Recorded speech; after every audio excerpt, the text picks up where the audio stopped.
Hello दोस्तों, स्वागत है आप सभी का मेरे आज के शो में। और आज मैं आप सभी से बात करने वाली हूँ कि एग्ज़ाम के दिन आपको किन किन बातों का ध्यान रखना है, क्या सावधानियाँ रखनी है। जैसे कि हम सभी जानते हैं कि कुछ बच्चों के एग्ज़ाम तो शुरू हो चुके हैं और कुछ के शुरू होने वाले हैं एक आध हफ्ते में।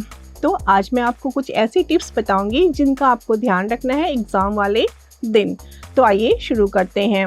सबसे पहले तो इस बात का ध्यान रखना है कि मान लीजिए कल आपका पेपर है तो आज की रात आपको एक नींद लेना प्रॉपर ज़रूरी है। आप पूरी रात जगकर मत पढ़िए, कुछ घंटे नींद के लिए ज़रूर बचा के रखिए। अगर आप नींद नहीं लेते हैं, स्लीप नहीं लेते हैं, तो हो सकता है एग्जामिनेशन हॉल में आपको नींद महसूस हो या थकान महसूस हो और आप पूरी तरह से फोकस ना कर पाएँ अपना एग्ज़ाम को लिखने में। दूसरी ध्यान देने वाली बात ये है कि जब आप घर से एग्ज़ाम देने के लिए निकलें तो कुछ हल्का हेल्दी बैलेंस ब्रेकफास्ट करके ज़रूर निकलें, नहीं तो एग्ज़ामिनेशन के टाइम आपको भूख महसूस होगी और हो सकता है कि आप पूरी तरह से फोकस ना कर पाएँ। अगली ध्यान देने वाली बात ये है कि एग्ज़ामिनेशन से पहले, मान लीजिए कल आपका एग्ज़ाम शुरू होने वाला है, तो आज के दिन आपको अपनी सारी एग्ज़ाम से रिलेटेड जो भी स्टेशनरी लगने वाली है उसको अरेंज करके रखना है।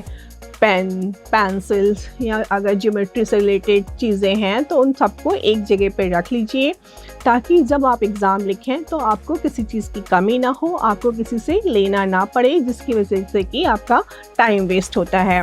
साथ ही इस बात का ध्यान रखें कि आप अपने स्कूल या एग्ज़ामिनेशन सेंटर पर टाइम पर पहुँचें। बहुत जल्दी पहुँच जाएंगे तो दूसरे बच्चों को देखकर हो सकता है कि आप स्ट्रेस में आए कि आपने कोई टॉपिक छोड़ दिया है या उनकी प्रिपरेशन आपसे ज़्यादा अच्छी है। तो इसलिए टाइम पर ही एग्ज़ामिनेशन हॉल में पहुँचना आपके लिए सही रहता है। अगली बात ध्यान देने वाली है कि जब आपको क्वेश्चन पेपर मिलता है तो क्वेश्चन पेपर को 2 बार शुरू से लेकर आखिरी तक बहुत अच्छे से पढ़ लीजिए। उससे होगा कि आपको सारा कुछ समझ में आ जाएगा। फिर आप आंसर लिखना शुरू करिए, बहुत जल्दबाजी में आंसर लिखना शुरू ना करें।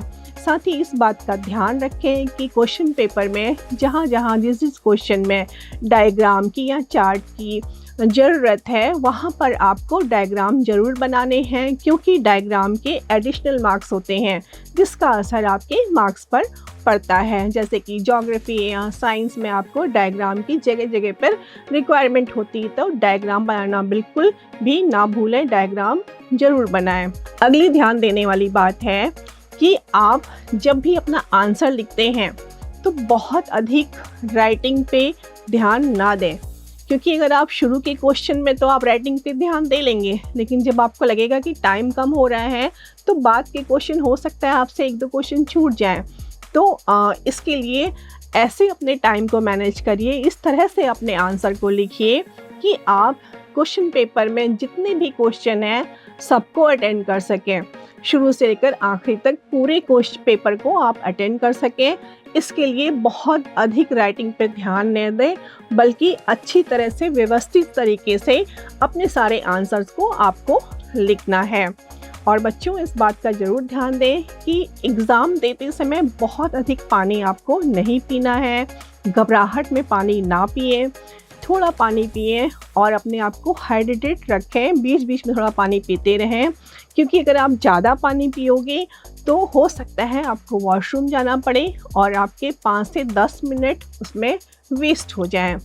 साथ ही इस बात का ध्यान रखना बहुत ज़रूरी है, जब आपका पेपर ख़त्म हो जाए तो पेपर को रिव्यू करने के लिए बहुत अधिक टाइम को वेस्ट ना करें, क्योंकि आपको फिर नेक्स्ट पेपर की भी तैयारी करनी है। और मान लीजिए आपके कुछ क्वेश्चन रॉन्ग हो गए हैं, आपको आते थे फिर भी आपने कुछ गलत लिख दिए हैं, तो आपका पूरा ध्यान उन गलत आंसर पे लगा रहेगा और नेक्स्ट एग्ज़ाम की प्रिपरेशन पे इसका असर पड़ सकता है। तो इस बात का ज़रूर ध्यान रखें। एक बार पूरा क्वेश्चन पेपर देख लीजिए कि आपने सब अटेंड किया है, लेकिन बहुत ज़्यादा उसको रिव्यू नहीं करना है। और साथ ही इस बात का अंत में ध्यान ज़रूर रखें कि आपने पूरे साल पढ़ाई की है, अपने ऊपर विश्वास रखें, कॉन्फिडेंट रहें और अपना पेपर अच्छे से करें, अपने सारे पेपर्स को अच्छे से दें। तो दोस्तों, आई होप मैंने आज जो आपको टिप्स बताई हैं वो ज़रूर आपके काम आएंगी। और हाँ, अगर आपको मेरा आज का शो अच्छा लगा है तो इसको अपने दोस्तों के साथ ज़रूर शेयर करें ताकि उनको भी थोड़ी मदद मिल सके। तो दोस्तों, अगर आपके मन में कोई ऐसा विषय है जिसके बारे में आप चाहते हैं कि मैं अपने शो में उसके बारे में चर्चा करूं, तो प्लीज़ मुझे कमेंट में लिख के ज़रूर बताएं। अगर आपका भेजा विषय चुना जाता है तो आपको हमारी तरफ से उपहार दिया जाएगा। तो फिर मिलती हूँ आपको अपने अगले शो में। Till then, stay focused and all the best.